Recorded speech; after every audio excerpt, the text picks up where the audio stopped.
Good morning, children. Today we are going to study about optical isomerism.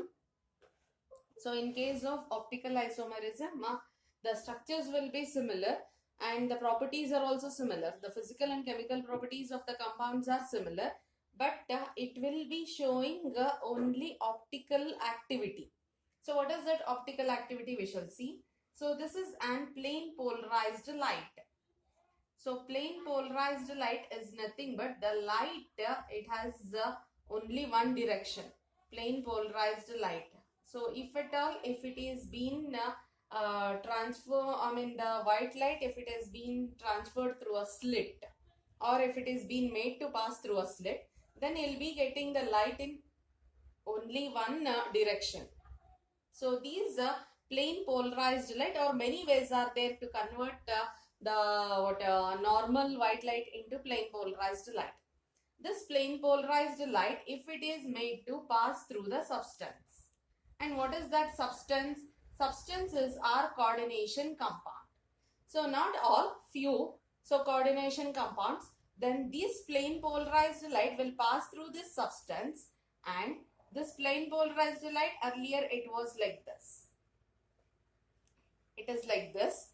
But so after passing through the coordination compound, it may show some rotation. It may show some rotation. It may show some rotation towards the right side, or it may show some rotation towards the left side. Either the one. It may show some rotation towards the right side, or it may show some rotation towards the left side. So if it is showing the rotation towards the right side, if it is showing the right side, right direction, then it is named as dextrorotatory substance. The substance we name as dextrorotatory. If it is shifting the light towards, rotating the light towards left side, then that is called as a levorotatory. The substance is mentioned as a levorotatory. So plain polarized light is made to pass through the substance, that is coordination compound. Substance in the sense we are preparing a solution of it, and the light is being passed through that solution. Then if the light shows the rotation in the right side, then the substance is called as dextrorotatory. If it is moving towards, or if it is rotating towards the left side, then the substance is called as levorotatory. So the isomers, one isomer will be dextrorotatory and the other one will be levorotatory. So if it is like that, then it will show the rotation in equal amount. If it is showing the rotation, we can measure the angle here. We can measure the angle of rotation. So the angle of rotation will be equal, but in opposite direction. Then those are called as optical isomers. So the optical isomers are the isomers which shows the rotation, which shows the optical rotation, or which rotates the plane polarized light in equal but in opposite direction. Then such kind of isomers are called as optical isomers. They are mentioned as optical isomers, and they are also called as enantiomers. These are also mentioned as enantiomers. Optical isomers or enantiomers. So this is about a few things. So if at all, if the isomer, if it is being taken, the isomer, if it is being taken 1:1 mixture, one part of dextrorotatory and one part of equal in amount, one part of levorotatory, if it is being taken, that is the mixture of 1:1 mixture of dextro and levo, then it is going to give zero rotation. Why it is going to give zero rotation? So the isomer, it is the mixture of dextro and levo. Dextro will rotate in right side, levo will rotate in left side, but in equal amounts. We have taken a mixture of this one and we are keeping that mixture here.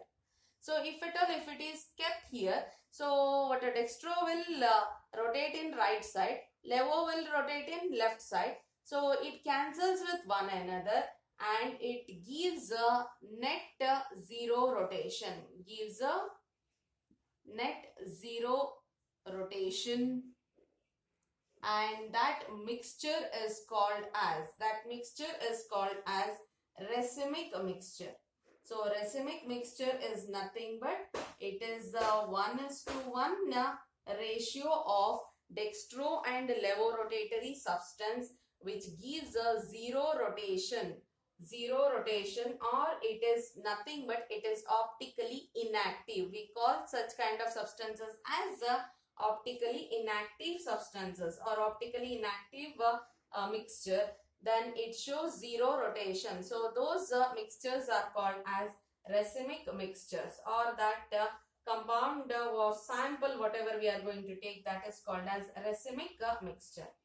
So one more, this is about the few basic things regarding optical isomerism. So you need to remember enantiomers. Enantiomers are nothing but the isomers, optical isomers, which has the same amount of rotation or which shows same amount of optical rotation but in opposite direction. Those are enantiomers or optical isomers. So this one is separate, that is 1:1 mixture of dextro and levo isomers gives a net zero rotation and are called as racemic mixtures. So now one more important thing in this, that is the condition for optical activity. So if at all, if the substance has to be called as optical isomer, or if it shows the optical isomerism, then it should be possessing a property of chirality.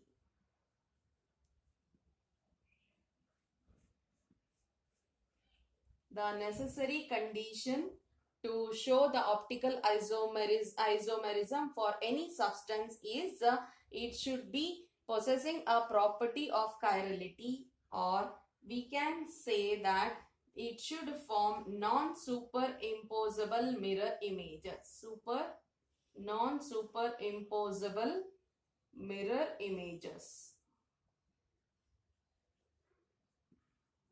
Non-superimposable mirror images are nothing but the mirror images should not be same. So if at all, if mirror images are not same, then they are called as optically active substances or optical isomers. So the main condition is it should be possessing a property of chirality, or it should form a non-superimposable mirror images. So we shall see that a few examples in this. We'll move on to the example. Complexes of type MAA3, where AA is nothing but already we have discussed, that is symmetrical bidentate ligand. So in this both the donor atoms, since it is an bidentate ligand, both the donor atoms will be same here. So this is the example we have taken, that is tris ethane 1,2 diamine, and it is cobalt 3 ion, the name of the complex. So we had written that one, observe properly. So this is the compound, So this compound, so this is a isomer of this one. That is nothing but it should form mirror image of it. Mirror image in the sense, that is, non-superimposable mirror image. So the mirror image, how we are going to check whether it is the exactly mirror image or not? What we are going to do is, this compound we have taken, that is just your imagination, you should do it. So we are checking whether it is a non-superimposable mirror image or not. That is non-superimposable mirror image in the sense it should not form mirror image. That's it. So that is if this compound is being taken and you are going to place above that one. This compound exactly we are going to take and we are going to place that one above. It is not coinciding with this one. It is not coinciding with this one. Then those are called as non-superimposable mirror images. So that is the very simpler method to identify whether it is a non-superimposable mirror image or whether it is an optically active substance or not.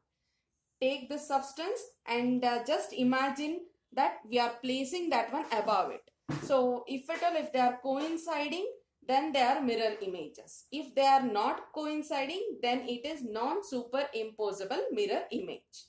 Followed? So if at all, if you are keeping that one, then this part will come this side, this will be this side, and this will be this side. That means that it is not a non-superimposable mirror images. So now how we have drawn this one? How we have drawn this one is, the mirror image of this one is now this one. So this is the structure we have written. In this, mirror image of this one is this one. So mirror means we are keeping a mirror. So in the mirror, whatever the image comes, that is the structure. Superimposable is the structure we have written. Above that, if at all, if you are keeping one more structure, then it should not coincide. That is different and these are different. This is the mirror image we have written. So if it is in the right side, it will come to left side, or if it is in the left side, it will come to right side. So if it is here, then the opposite side it will be coming. That is the mirror images. Followed? So first we have to write the mirror images. Then we should check whether they are same or not. If it is same, then it is not showing optical isomer. Then it is not an optical isomer. Then it doesn't shows optical activity.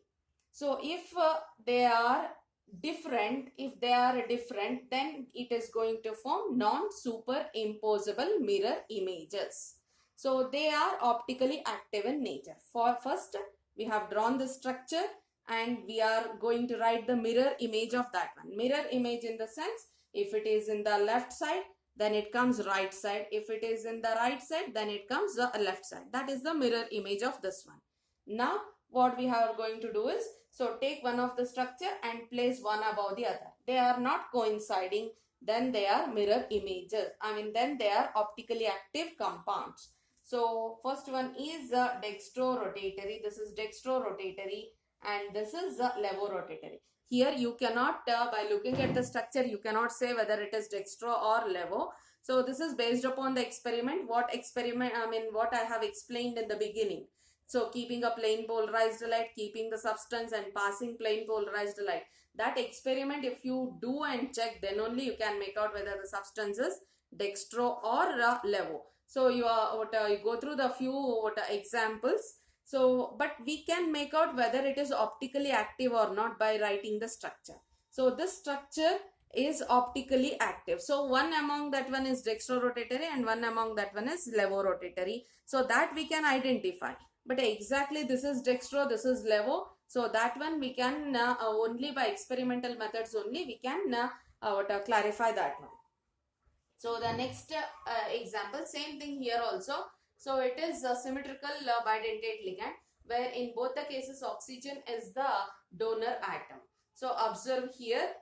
So oxalate here. So write the mirror image of that one. This side we have oxalate. So that means that in the next, if you keep the mirror, so this is the mirror we have kept. If you keep the mirror, so this oxalate should come opposite side. So that means that this should be this side it should come.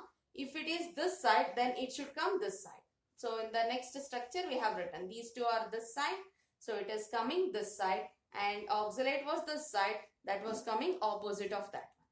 Now you keep this structure above it.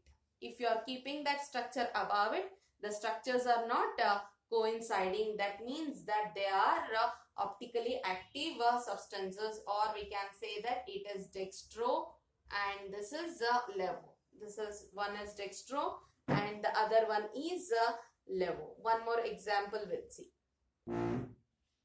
Next part, that is MAA2X2 or MAA2XY. So in this AA is an symmetrical bidentate ligand. So this will be showing even geometrical isomerism also. So but cis isomer shows optical isomerism. trans isomer doesn't shows optical isomerism. That is the very important point. So such kind of ligands, such kind of compounds or complexes which shows the geometrical isomerism also. In this, cis isomer will be showing optical isomerism, but trans isomer doesn't show. So we have taken an example. So observe, this is cis. We can make out cis. It is similar groups coming on the same side or adjacent side. So cis isomers, but it will be showing optical activity also. We can observe that one also. So this is the compound given. Observe. So mirror image of this one we have to write. So Cl is this side. It should come this side, and whatever is this side, it should go that side. So mirror image we have written. This En should go this side. This En should go this side. So that we have written. Now you imagine this structure we are keeping above it. If at all, if the structure has been kept above it, the En where it comes, En will come this side. This En will come this side. That means that, so it is not coinciding with the earlier structure. So then these are non-superimposable mirror images. So optically active substance. So we can write that one as this as dextro, and this one is levo. The same way this in this example also. So we have a cobalt, and this also cis form of that particular complex. So Cl is on the adjacent side. So En we have written, that is ethane 1,2 diamine. So this mirror image we have written, opposite side it is coming. Take this structure and place that above. En will be this side, and in the earlier, the first structure, this is the first structure where En is this side. That means that they are not coinciding. They are different structures. So we can say that it is dextro and it is levo. So by looking at the structure, we can mention only whether they are non-superimposable mirror images or not. But we cannot assign dextro and levo. Dextro and levo is completely based upon the experimental facts. Next, we'll move on to the application of coordination compound. So in biological system, that is nothing but the chlorophyll. The pigment chlorophyll is responsible for the photosynthesis. That is an coordination compound of magnesium. In the beginning also, in our first class we have discussed. So in plants, so magnesium photosynthesis, it is responsible, or chlorophyll is an complex of magnesium. Likewise, hemoglobin, it is also an red color blood pigment. So where it is also an coordination compound of iron. So this is for chlorophyll. This is of iron is of hemoglobin. Likewise, vitamin B12, it is an cobaltamine it is.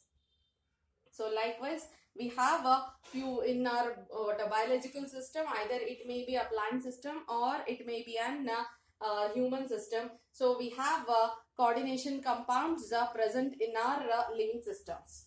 So the next one is qualitative analysis. So where the qualitative analysis, we are going to use EDTA as so in few titrometric analysis. So we have seen you are familiar with titrations.